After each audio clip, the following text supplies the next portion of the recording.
PSA, no one contact me. Modern Warfare 2 is back. All communications will be deactivated till further notice. Sincerely, Cat. You are Locked On Fantasy Basketball, your daily podcast on fantasy basketball. Part of the Locked On Podcast Network, your team every day.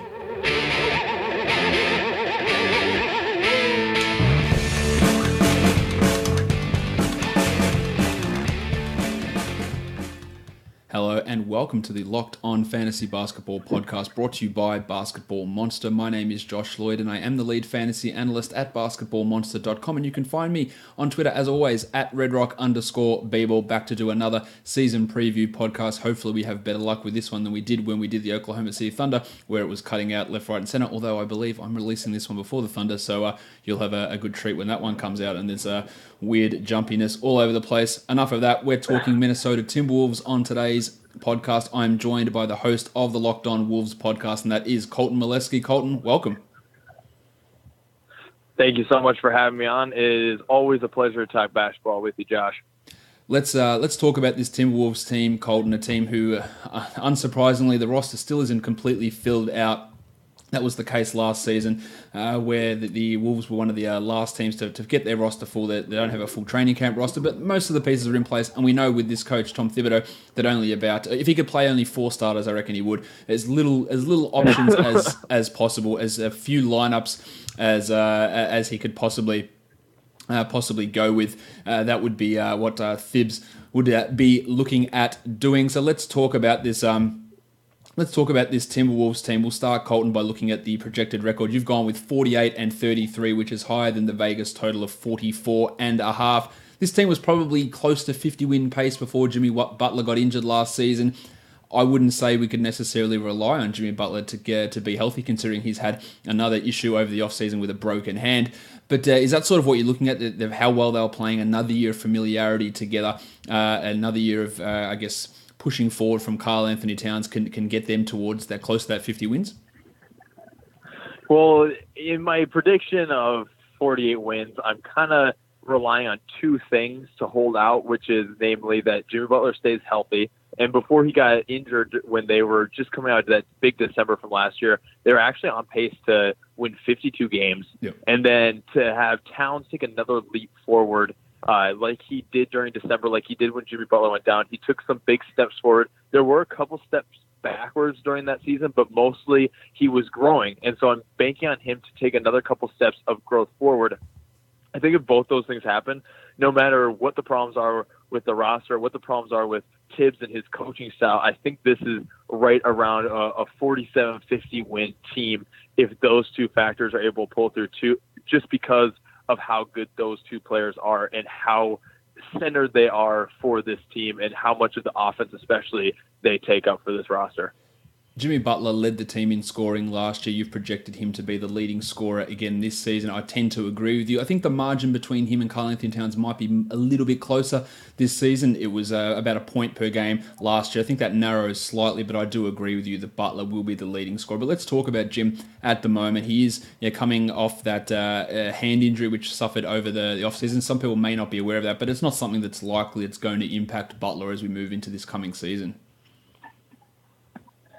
I don't think it'll be a problem for him. I think that he's one of those guys where you can bank on him to come back from a season or from an injury into the next season just because of the effort and the work he puts in the offseason. There's not going to be a guy who's going to beat him as far as gym regimen, as far as physical therapy, rehab, whatever is required for that hand, whatever health stuff he has to get done. He's going to be in the gym working with the trainers, working with the right people to get ready for next season. So I'm not super worried about him coming off an injury.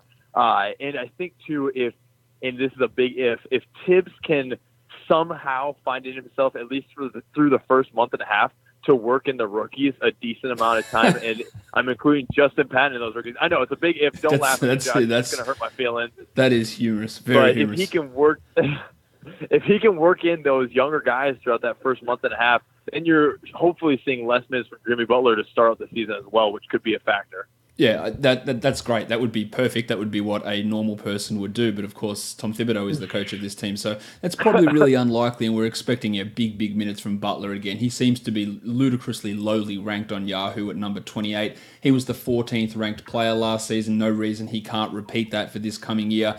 He's going to get assists, he rebounds, he gets steals, he'll score. The efficiency is pretty good. His three-point shooting wasn't excellent, but 35% was all right. He was hitting over one a game. And this is not big volume, but he was still that guy who was a comfortable early second-round guy. And I don't really see what's going to change for Butler for this coming season. So despite all the hand-wringing and the concerns about how he was going to fit, and even the concerns now about, is he going to be angling for a trade? I don't think we need to be worried too much about Butler for this coming season. It's going to be more of the same. But you did bring up an interesting name there, just talking about the rookies.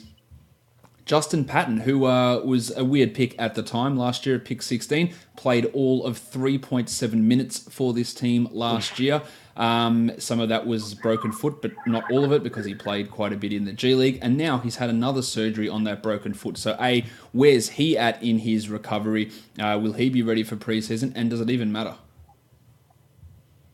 I think it does matter, because I don't think that you can get the same quality of minutes out of Taj Gibson that you got last year. He played, he just averaged just over a shade over 33 minutes a game, and he was a solid defensive piece for them, as well as a double-double machine for the Timberwolves.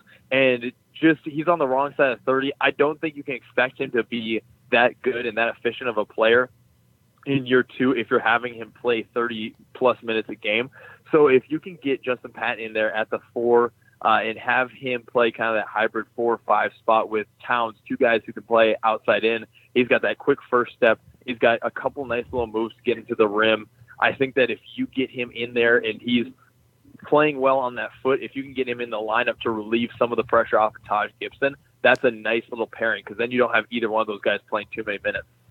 Patton's an interesting one. Again, I didn't really love the pick at the time, but he did put up some okay numbers in the G League, averaged almost 13 points in his 23 minutes, over a block, a steal per game as well. And as you mentioned, stepping out to the perimeter, he did take 1.3 threes per game, which went to two threes per 36 minutes. Only hit him at 30%, but it is an element of stretchiness, at least more than what Taj Gibson can provide there. So I'm not massively high on Patton. I don't expect Tom to use him all that much, but I think we see more than one game out of him, assuming that foot is fully healed and ready to go, which we assume that it will be. Now, this is going to be an interesting discussion. Well, go ahead. One more thing about Patton. If you look at the Rhode Island team that he was on, there was plenty of times where that coach threw just a bunch of long shooters around him and either let him get open by a size mismatch because they went small ball around Patton and the other team had to go small ball, or you have him dribble the ball down with a bunch of shooters. You can do that on this team. You can put Derrick Rose, Andrew Wiggins, Tyus Jones, Jeff Teague. You can throw a bunch of guys out there, Josh Okogie. You can throw a bunch of long guys who are fine with just popping the ball after somebody else dribbling for a little bit and try and do a couple of things mismatch-wise with somebody's second unit that I think could really work with Patton at the center. You did bring up Derrick Rose, and he is the player that you have listed as the breakout player for this team. I'm very, very interested to hear what you've got to say about Derrick Rose. Now, in fairness to Derrick Rose, I've been a considerable critic of him and his play style and some of his off-court behavior over the period of time. But he was, I thought better than he was in Cleveland, in Minnesota. Had some nice games in the playoff, but still struggles with the shot, can't shoot anything really, still can be a little bit of a defensive liability and a black hole offensively. With Jamal Crawford gone, I expect that Rose is going to step into that role and play as the shooting guard, a shooting guard who can't shoot. So why have you got him as a breakout player? Well, a couple of reasons. First of all, like you, I was very skeptical, didn't want him on the team. And then at the end of the season, I released a podcast about how I was wrong and admitting when you're wrong and realizing that he is a good piece of this team. He played really unselfish. The big problem I had with him in Cleveland is he was taking some really poor shots, shooting really inefficiently. But when you look at how he played with the Timberwolves versus Cleveland, you see somebody who is playing efficiently, they're shooting efficiently, he's not taking bad shots. You see him driving to the basket, getting open, nice little passes to get Towns open from that 18-foot range that he so loves. And you see him playing with other shooters with his hands. He did a great job cutting to the basket, especially off of the point guard, making those little ball screens for the point guard for Teague, and then doing a good job making moves without the basketball in his hands. So if he's able to do a couple of those things, I think he's the breakout, because he's really the only guy on the bench that I think is going to get a fair shake as far as minutes from a guy like Tibbs. That's true. He's going to be getting those minutes from Tibbs. We've got no doubt about that. He doesn't have very far to go down in terms of the advanced numbers. They were absolutely disastrous for him last season. A box score plus minus of negative 7.8, which is horrendously low. And amazingly, his 9 games in Minnesota were worse than the 16 games he played in Cleveland. That, of course, is really limited sample size, and I expect him to be better than that, because if we look at what he did in the playoffs, as we've already mentioned, he was considerably better, had a box score plus minus of negative 1 during the playoffs there, and he is going to have a sizable role. But of course, we know with Derrick Rose that he is not a good fantasy player, because he doesn't shoot threes, he doesn't get rebounds, doesn't get assists, doesn't get steals, doesn't get blocks, doesn't really get to the line that much, and doesn't shoot a good percentage. Therefore, you're getting absolutely zero positivity out of him, and he'll struggle to be a top 200 guy for this coming season. But he is going to get the minutes, much to the chagrin of me, which will cut some of that time away from Tyus Jones, who I do like quite a bit. We'll see exactly how that goes. The two-way guys on this team, CJ Williams and Jared Terrell, I'm not exactly sure how we pronounce that one. They'll probably combine for the old Terrell. They'll combine for the old Justin Patton. Maybe they play one game between them. I don't really see them doing huge amounts, but CJ Williams showed considerable talent last season with the Clippers, started a number of games, can be that guy on the wing, and this team needs lots of wings to provide some 3-point shooting. So hopefully he gets some sort of an opportunity there on this Timberwolves team, but we're just not going to see very much of them at all, are we? No, probably not. I really like Jared, another Rhode Island guy. I really liked him in college. He's one of those guys where if he just cleans up some of the bad looks that he's taking, he could be a bigger version of Jamal Crawford, where he's very comfortable taking threes, very comfortable doing those little pick and pops from outside at the top of the key, outside the 3-point line. And then he's a bigger player. He's a lot heavier. I believe he weighed in at 215, 220. So he can come in, he can play defense, and then if you drive into the paint on him, he's not going to wither defensively. So I like his potential, but I don't think he's going to be a real impact player this year. Maybe kind of a stash guy as far as next season, I think, is where you really see his impact. And these guys really aren't going to get any minutes to speak of anyways, so I don't think that they'll matter too much no matter what they show you on the court. I did want to ask you, Josh, you're obviously the Locked On fantasy basketball expert. Are the Timberwolves kind of the team where they have the craziest potential if their coach actually lets some of these guys play? I feel like they have 9 pretty good players on their roster, 8 to 9 really good players on their roster. And if they just opened up the minutes a little bit, could this be kind of one of the fantasy gold mines if Tibbs really turns around his coaching style? Yeah, well, of course, Gorgie Jeng has been in the past a top 50 guy with his ability to get steals, blocks, really good percentages and rebounds. So his minutes are way down. Josh Okogie and Keita Bates-Diop also have really high fantasy potential because of Okogie's, especially his defense, but Bates-Diop can contribute right across the board. They're potential top 100 guys at some point. Tyus Jones is a top 70 type of guy if he was to get the minutes. With his ability to be efficient, to get steals and assists in really high volume as well. So yeah, there's a bunch of guys on this bench who can have real value, but they're just not going to get anywhere near the playing time that they need. So I'd love to see more Okogie, tons more Tyus Jones. We already know what Towns, Butler, Teague and Wiggins do. Wiggins could be, if we look at it on a per 36 basis, which I probably should do, I reckon Wiggins would come in as about the 8th best fantasy guy on this team on a per 36 basis. Let's have a look. He comes in as the 10th best guy on a per 36-minute basis. There are other guys who are really fantasy friendly if they were in that situation to thrive, but of course they aren't, so they won't unless injuries happen. And then, as we saw with Nemanja Bjelica last season, moved into Jimmy Butler's role, put up really strong numbers, and then went back and played about 10 minutes a game when Butler returned, because it's just not what he's going to do, and we can't change him. We can't change a balanced, normal, completely normal person like Tom Thibodeau to see the error in his ways. I don't think we can expect any change in that regard.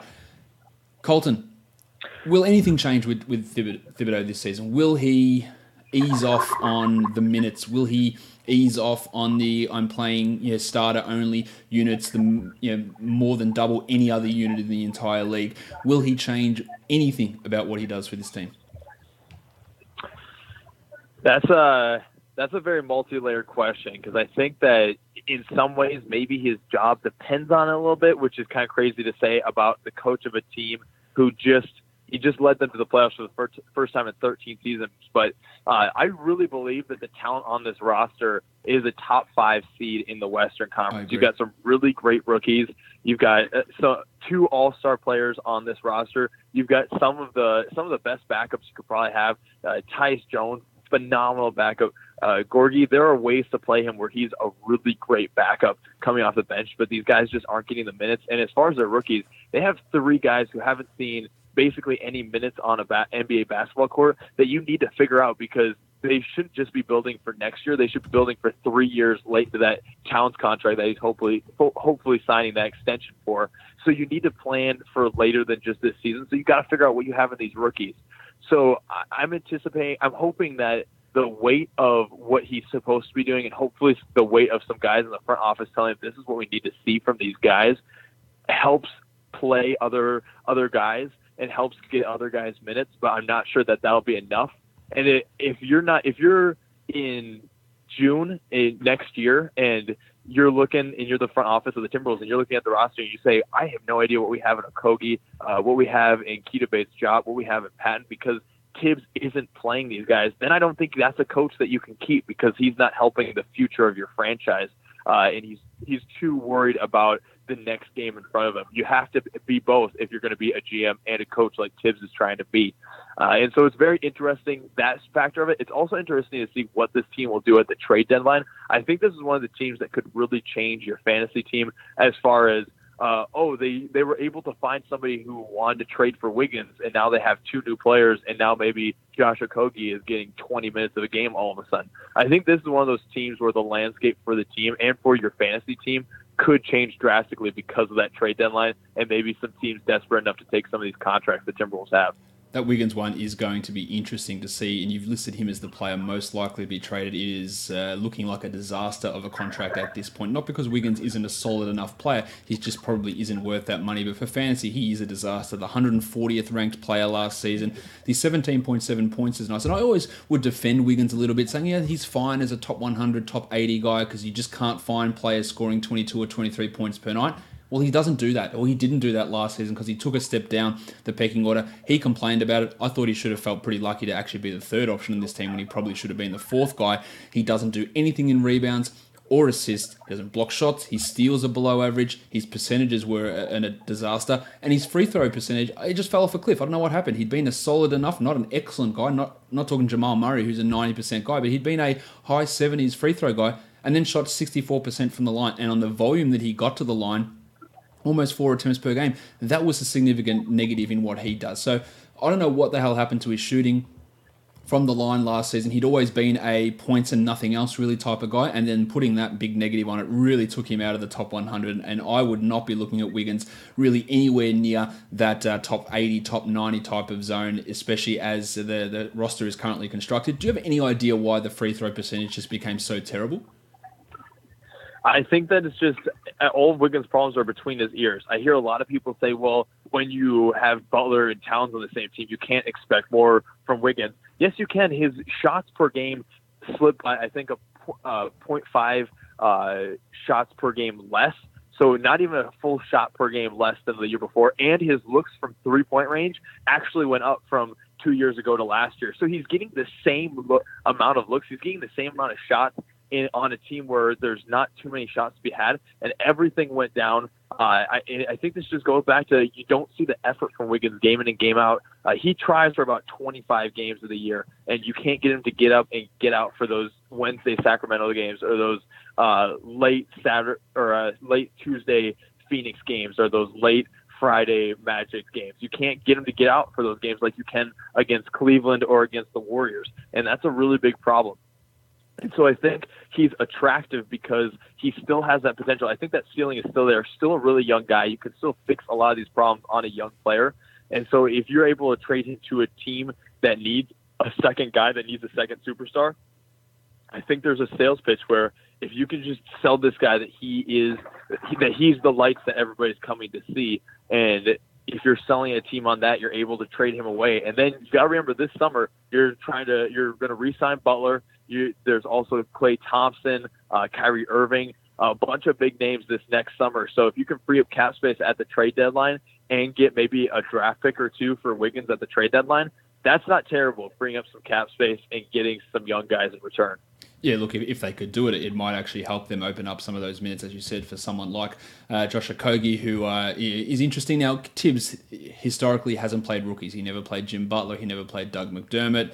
He didn't play Justin Patton, obviously, last season. But Okogie and, to a lesser degree, Bates Diop, they're slightly different because they are really good defenders. And we know that Tibbs loves really going hard on the defense. And really, despite this team being not a good defensive team, this is what he bases all of his decisions on, whether you can at least show some effort there. So Okogie can do that. He blocked a shit ton of shots in Summer League, gets steals. The shot is still something of a work in progress for him. But if we had to look at the over-under of games for Okogie and Bates Diop this season combined, do you think that they can play in, say, 80 games combined?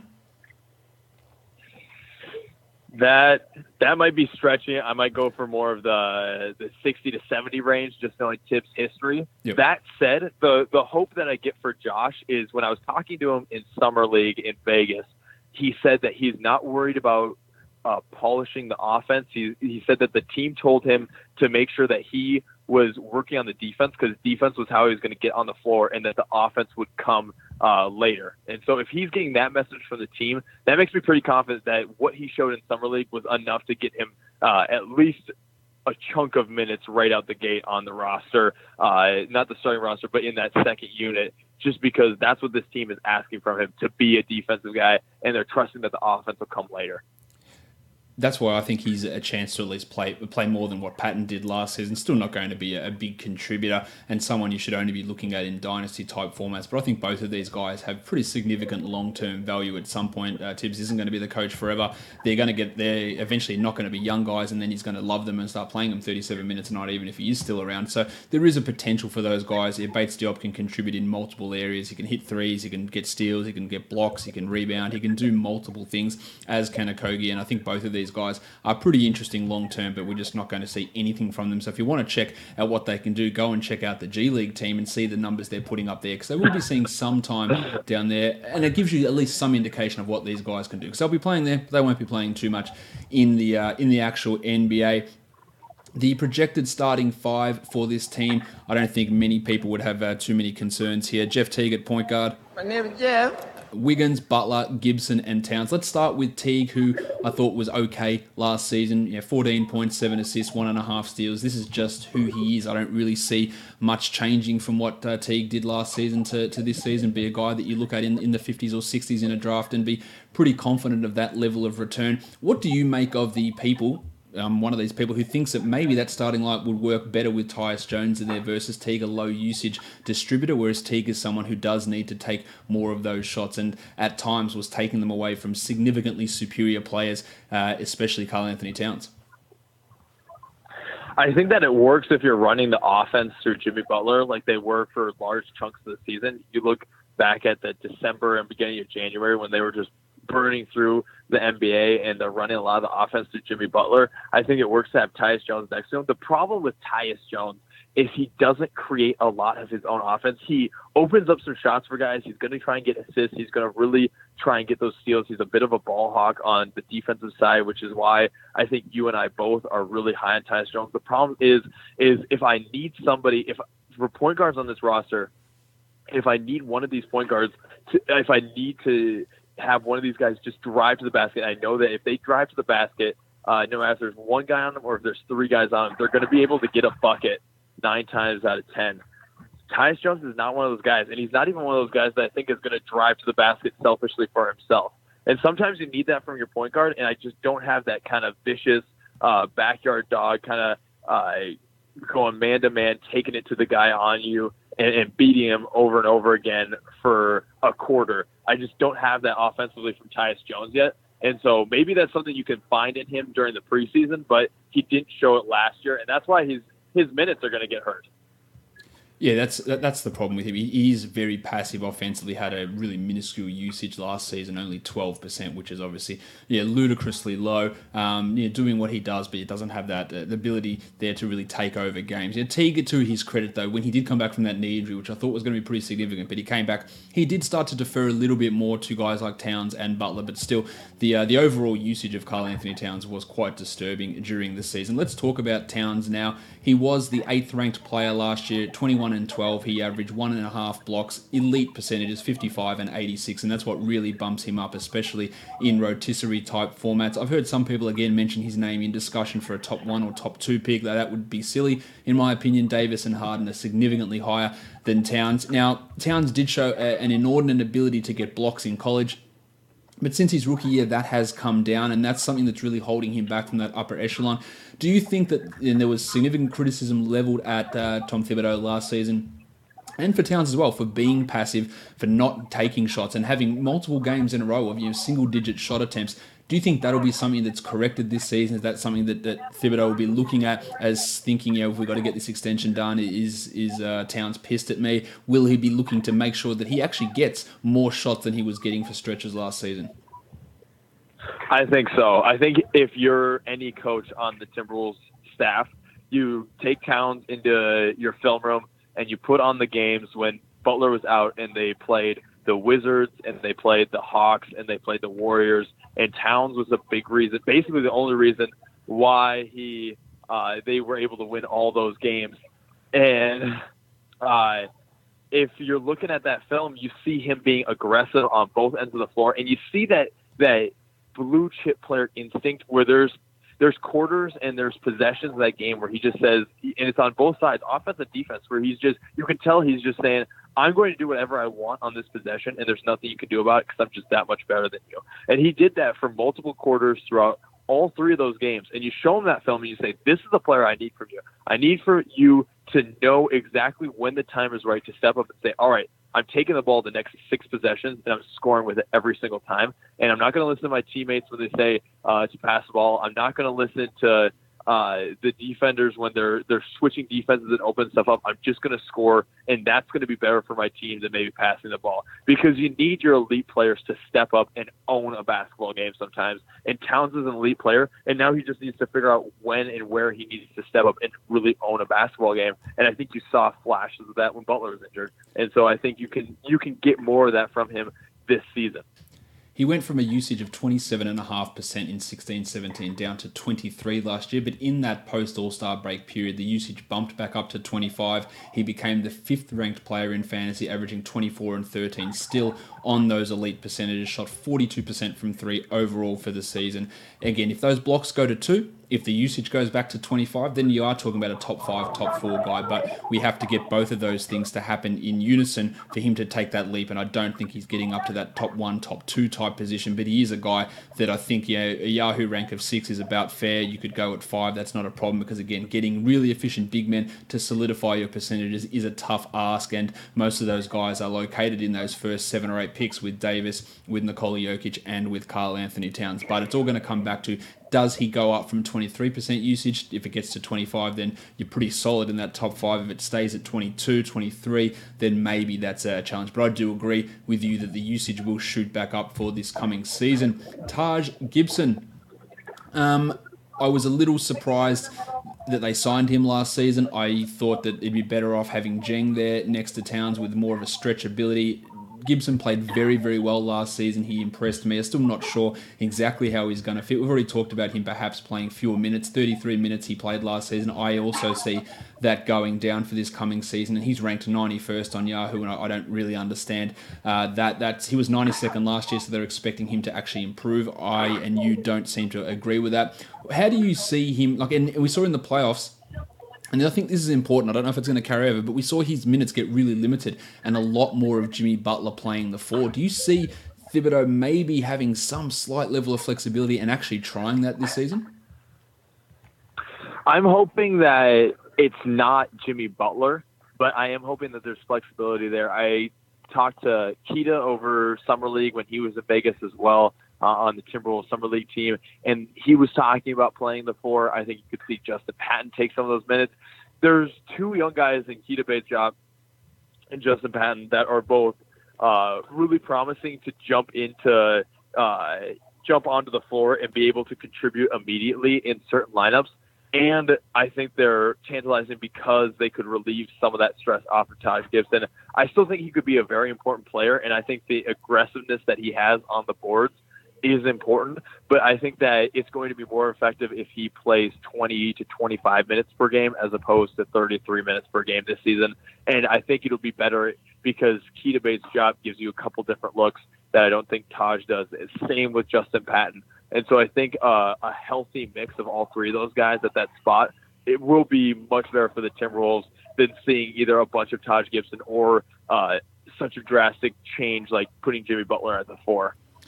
Taj, he's solid, he's strong. There's very little upside in him, though. And again, we're talking about a guy getting older that doesn't necessarily fit perfectly in the way that the NBA is being played. And we did see that occur during the playoffs. In terms of value picks on this team, Butler at 28 on Yahoo is ridiculous. He should be taken significantly higher than that. But everyone else seems to come in about the right spot. I think Teague and Towns are in the right area. Gibson at 91 is too high. I wouldn't be looking at him in that type of a spot. While Wiggins at ADP of 89 is probably also a little bit high, but I don't really hate it around that 100 and 110 type of mark. So there is still some decent options here, and so at least we have a fair degree of confidence, maybe outside of Gibson, in what minutes these guys and what sort of role these guys are going to play. I do want to talk about one other guy on this team who we've mentioned Jones, we mentioned Rose, but another guy in that wing rotation who came across from a couple of years in Europe, and that is James Nunnally. Now, people may not know the name. He did have a couple of stints back, I think, with the Pacers a couple of years ago. But he in Europe has been absolutely ludicrous in terms of shooting. Last season, in 56 games in Europe, in the Turkish League and in EuroLeague, he shot 51% from three on 3.8 attempts per game. If you think that was a fluke, the year before, he shot 53% from three on 3 attempts per game. The year before that, it was a little bit disappointing. He shot 41% from three on 5.4 attempts. So we're talking about 150 game sample of him being an absolutely elite three-point shooter. This team needs three-point shooters because Butler's not the greatest. Wiggins is not good. Gibson can't shoot them. Rose is horrendous. Towns is the best three-point shooter on this team. So getting someone in there in that wing rotation that can shoot him, if he can do it, that might be, maybe that's something that Tom Thibodeau looks to. And again, I have shit on Tibbs quite a bit, but getting in Nunnally and someone like Anthony Tolliver as guys who really can shoot the three, I would expect that there is some use for those guys.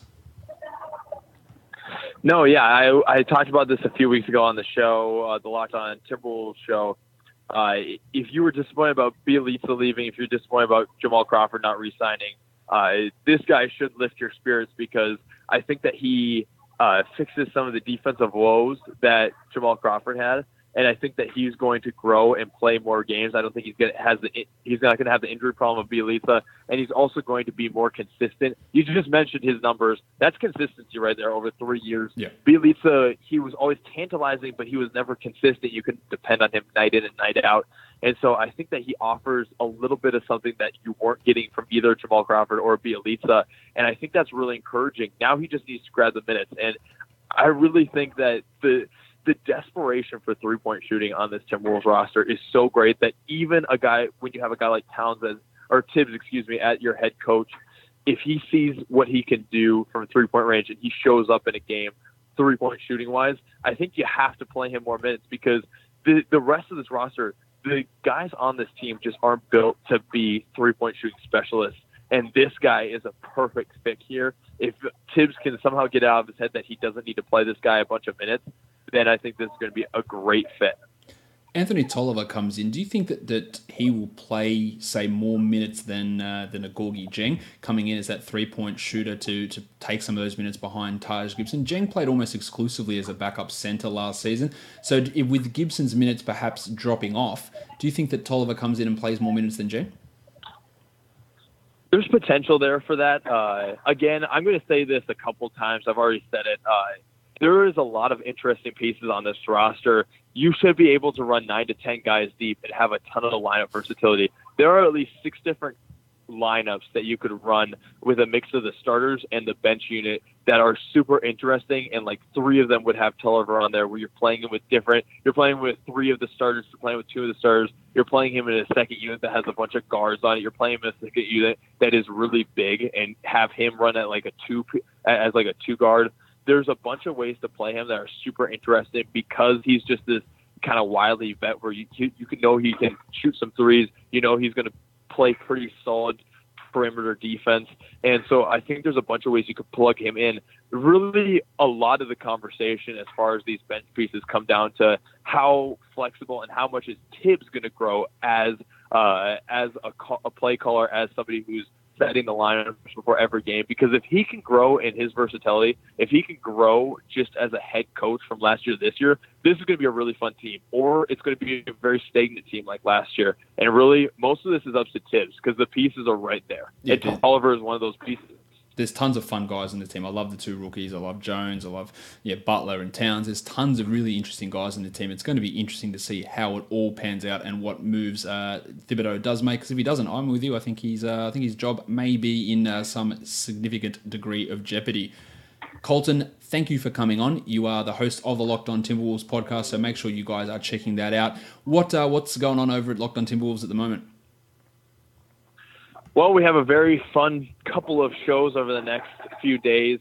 Tomorrow, I'm going to have on somebody from the Dream Shake, Jeremy Brenner. The Dream Shake is a place dedicated on SB Nation to the Houston Rockets, but we're not going to be talking about the Rockets. We're going to be talking about the rookies and what to expect from them, and we're not going to be talking about points per game, assists, stats like that. We're going to be talking about their mannerisms off the court. We're going to try and guess who's going to be the Jason Tatum, the consummate gentleman, the professional of the group, and who's going to be the Markelle Fultz, the guy that just gives their team and their fan base headaches all season long as far as rookies. So kind of playing on the rookie, what to expect from them in an untraditional way. It should be a lot of fun.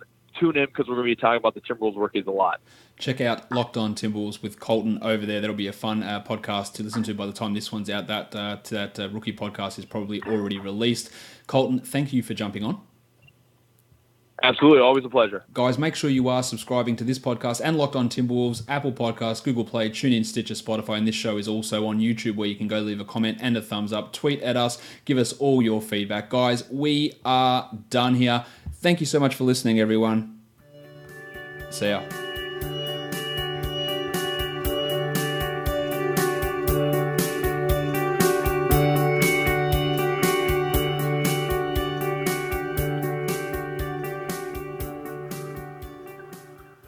Karl-Anthony Towns.